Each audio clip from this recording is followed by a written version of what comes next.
अगर आपने ग्रेजुएशन कर लिया है और आप ट्रांसलेटर पदों पर सरकारी नौकरी लेना चाहते हैं ना, तो आपके लिए ना पटना हाई कोर्ट एक बहुत सुनहरा मौका लेकर आया है। दरअसल हाई कोर्ट ने ना ट्रांसलेटर और ट्रांसलेटर कम प्रूफ रीडर पदों पर बम्पर भर्ती निकाल दी है और इसके लिए जो एप्लीकेशन का प्रोसेस है वो भी शुरू कर दिया है। और अच्छी बात तो ये है कि अगर आप सिलेक्ट हो जाते हैं ना, तो आपको 1 लाख से भी ज्यादा की सैलरी मिल सकती है। तो अप्लाई कैसे करना है, कैसे होगा सिलेक्शन, क्या होनी चाहिए क्वालिफिकेशन, चलिए आपको सब कुछ बता देते हैं इसी वीडियो में, वो भी बहुत इजी लैंग्वेज में।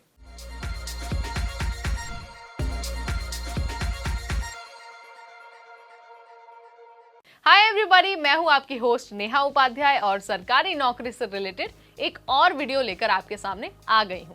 जैसा मैंने आपको शुरुआत में बता दिया, बात हो रही है ट्रांसलेटर पदों पर भर्ती के बारे में और ये भर्ती निकाली है पटना हाई कोर्ट ने। अगर आपको इस वैकेंसी के लिए अप्लाई करना है ना, तो ऑफिशियल वेबसाइट यानी कि www.patnahighcourt.gov.in यहाँ पर जाकर आपको अपना एप्लीकेशन का फॉर्म सबमिट करना होगा। लेकिन याद रखना है कि 30 जून तक का ही आपके पास टाइम है, इसके बाद आप अप्लाई नहीं कर पाएंगे। कुल मिला के आपके पास 1 महीने का लंबा टाइम है। आप अच्छे से अपने डॉक्यूमेंट्स इकट्ठा कर लीजिए, अच्छे से फॉर्म भरिए और टाइम से पहले अपना फॉर्म सबमिट कर दीजिए। अब आपको ना क्वालिफिकेशन बता देते हैं। तो अगर आप इन पदों के लिए अप्लाई करना चाहते हैं ना, तो आपके पास 3 सालों का ग्रेजुएशन का सर्टिफिकेट होना चाहिए जिसमें आपने इंग्लिश की पढ़ाई की हो एज अ सब्जेक्ट।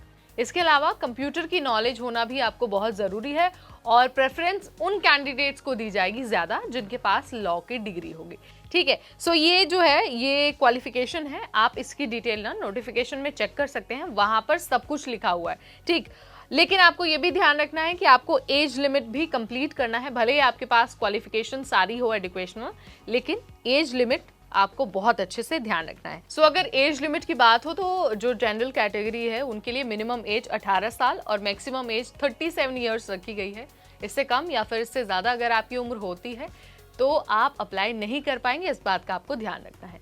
अब आपको ये बता देते हैं कि आप फॉर्म तो भर देंगे टाइम से पहले, आपके पास क्वालिफिकेशन भी सब कुछ है, लेकिन आपका सिलेक्शन कैसे होगा और जब सिलेक्शन हो जाएगा तो सैलरी कितनी मिलेगी। सिलेक्शन के लिए ना आपको 3 चरणों से होकर गुजरना होगा, यानी कि सबसे पहला रिटन एग्जाम, उसके बाद आपका जो कंप्यूटर का प्रोफिशिएंसी टेस्ट है वो, और तीसरा होगा इंटरव्यू।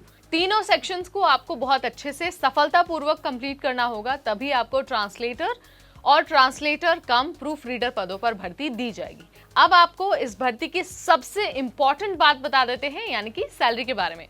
तो मैंने आपको आइडिया दे दिया था कि 1 लाख से ज्यादा की सैलरी हो सकती है। चलिए आपको अब एग्जैक्ट बेसिक सैलरी का आइडिया हम दे देते हैं। सिलेक्शन के बाद कैंडिडेट्स को लेवल 7 के अनुसार सैलरी मिलेगी, यानी कि हर महीने 44,900 रुपए से 1,42,400 रुपए, ये बेसिक सैलरी है। इसके अलावा जो भी सुविधाएं एक कैंडिडेट को मिलती हैं वो सारी सुविधाएं आपको मिलेंगी। सो अगर आपको ट्रांसलेटर बनना है, ग्रेजुएशन आपने किया है, तो पटना हाई कोर्ट का ये जो मौका है ना, आपको इस मौके को नहीं चूकना है। टाइम से पहले अपना फॉर्म भरना है और उसके बाद आपको अपनी एग्जाम की तैयारी में लग जाना है।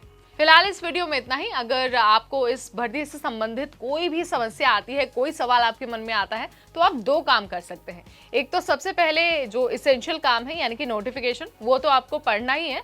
बाकी आप हमें भी कमेंट के जरिए बता सकते हैं, हम पूरी कोशिश करेंगे आपके हर शंका का समाधान देने की। तो अगली बार फिर आएंगे नई जानकारी नई वीडियो के साथ। तब तक मुझे यानी नेहा को दीजिए इजाजत। Keep watching NBT Tech Ed।